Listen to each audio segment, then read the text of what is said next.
Greetings everyone, my name is Etterville and welcome back to my Let's Play of Mega Man Rockers. In the last part, I defeated the last two Fusion Robot Masters, and now it's time to take on the last one, Deathman, a combination of all Robot Masters. Deathman's stage himself is actually quite unique compared to all the other stages. The main reason being is that there are no enemies at all in this stage. Everything in this stage that can kill you are basically stage hazards, inanimate or walking in a sped pattern, but nothing shooting back at you. Pretty much everything is an obstacle set up by Deathman himself. And fitting to Deathman's name, all the obstacles are basically, almost all of them are instant death. Nay, not almost all. Everything in the stage is instant death, unless you set the spike settings in the difficulty settings to quarter or anything else. Here Nightman will open the door up. Very nice of him. The first trap we saw earlier were those spikes from the elevator. Here we have those falling chandeliers, the spiked chandeliers, as well as these logs which have spikes in each interval of them. Touching them is instant death, so you have to time your jumps properly so you don't get hit by them. And because they're rotating, it can be a little bit challenging to figure out when to jump. To be safer here, I decided to use the charade clone, so I have some extra insurance. Like here, about halfway or 1/3 away from the end, you should slide. This section you have to be really careful when you time your jumps. Here, jump, jump, jump, and you should make it. Trust me, in previous runs it was actually quite lethal. Once you get the hang of it, it isn't too bad. In fact, I would say the next section is easier than the previous one. Here now we have these moving columns of spikes, as well as these spike floors, which after certain intervals they'll rise up. Though those spike floors will not rise up at the same time. Only certain sets of them will do it once. Like here, only one of these spike floors will rise up at once, which is taken to a more difficult part over here, where the left side will rise up simultaneously, then the right side, then the left side, and if you time it correctly you'll be able to go over these spike columns. Be careful while traversing here, as you could easily get smacked by the spikes. Also, interesting to notice that the stage music for this stage is basically Cryptman's stage theme remixed. Fitting, really, as this entire stage is Cryptman's Crypt taken to a farther degree. That's why the tile set is shared. In this third segment of the stage, we have spike columns falling from the left and right. Basically, you need to rush towards the end ladder and get to the goal before you get killed. Last one is quite hairy. And now we're in the home stretch of the stage. In this segment, we'll be riding on this conveyor belt of sorts. At the bottom are different leveled ropes or something. And if those pulses touch those orbs, it'll release spikes on the corresponding block. And of course, the spikes are instant death. What complicates matters in hard mode are these spike blocks, or spike orbs at the top. But if you can time yourself, it shouldn't be too bad. It's constant per stage run. And there we have it, the stage is over. It's actually quite short and, well, sometimes somewhat bland compared to others, as there's no enemies. Anyways, here's Deathman himself. Funny enough, even though he's a combination of the Robot Masters, Deathman I find is easier than Flareman. His main hazard is that Skite of his. That Skite does a ton of damage per hit, a third or a quarter, so it's almost instant death. It's very lethal. If you're going to get hit by something, get hit by impacting him. Basically, he has 3 ways you can throw a Skite, or 4 ways. One is which he throws it and it bounces around the room, reflecting off of walls.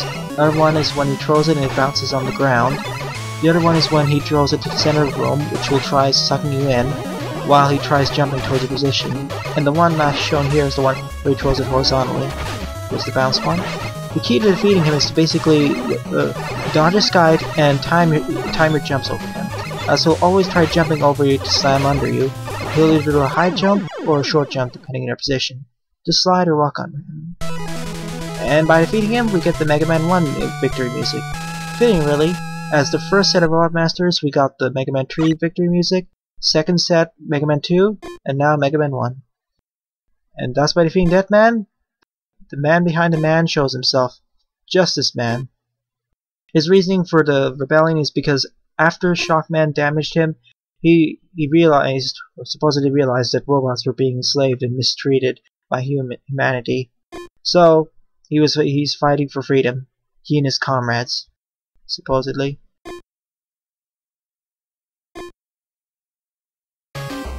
Interesting. It's an interesting connection to the next Mega Man series, that being Mega Man X.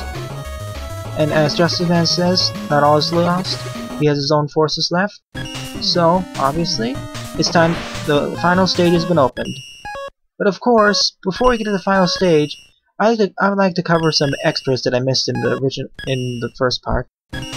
For one, if you were paying attention to the save screen, I'm missing a certain weapon. That weapon is a utility speed, but to get him, I need to get the perfect B, E, A, and T parts.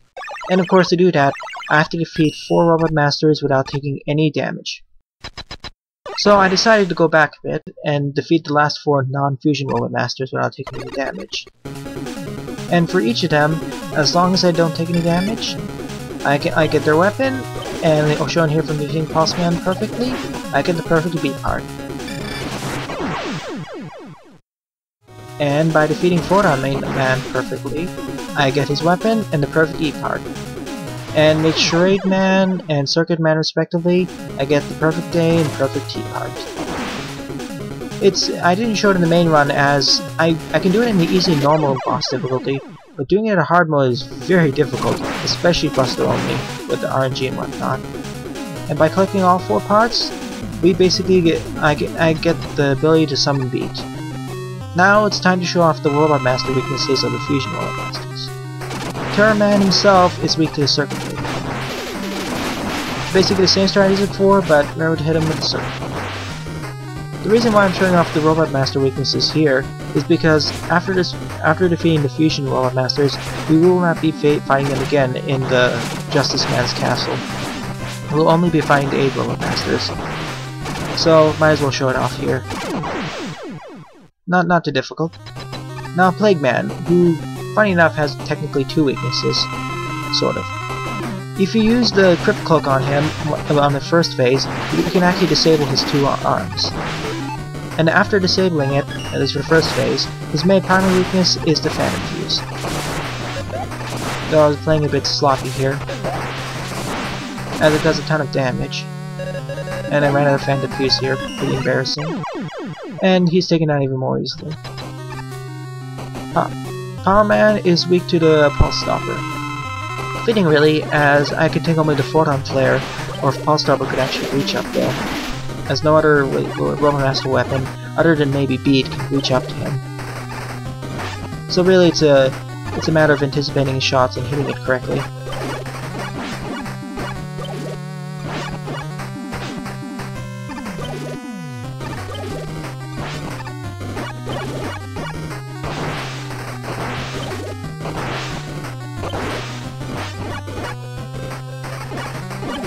And yeah, I also find it very I forgot to mention in the previous one, is that whenever he makes a move from one segment using one apparatus to the next, he always fires a shot or 3 electrical pulses down, 3 or 4 depending on what position he is at.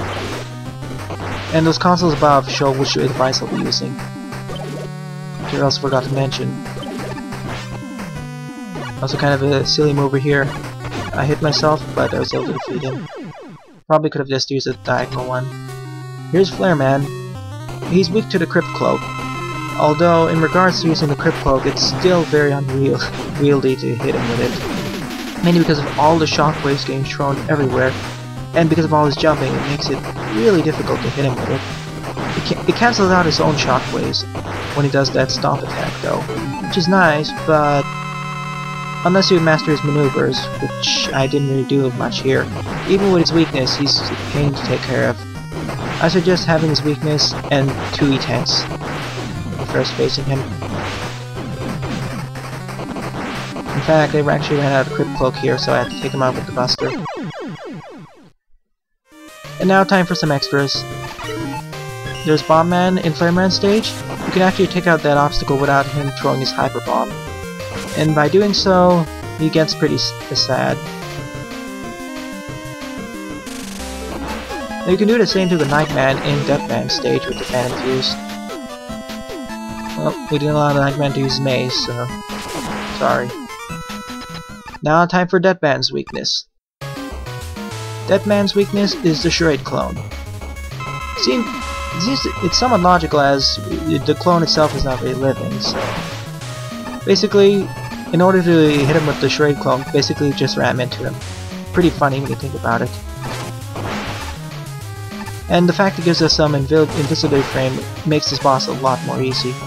Or a lot easier. But even then, I wasn't able to use as much Charade clones as I wanted to, so I had to do the second half of this fight Buster only. As he doesn't have any other weakness. Plus, using special weapons wouldn't really be practical. But even then, he isn't too bad, especially because we weakened him enough. I was able to defeat him without the need of an E-tank. Also, from now on, from this point, I'll be using this save with beat accrued, so my life total E-tank will be a little bit different, mainly my E-tank total. And here's Justice Man blabbering about, basically laying out his plan. Time to save. And there, I have beat 8 energy tanks and the heads of the 5 Lord Masters. Pretty grim. Anyways, it's been a little bit of a short part, but in the next part, I'll be going after the 2 first stages of Justice Man's castle. Thanks for watching, viewers, and have a nice day. Toodles!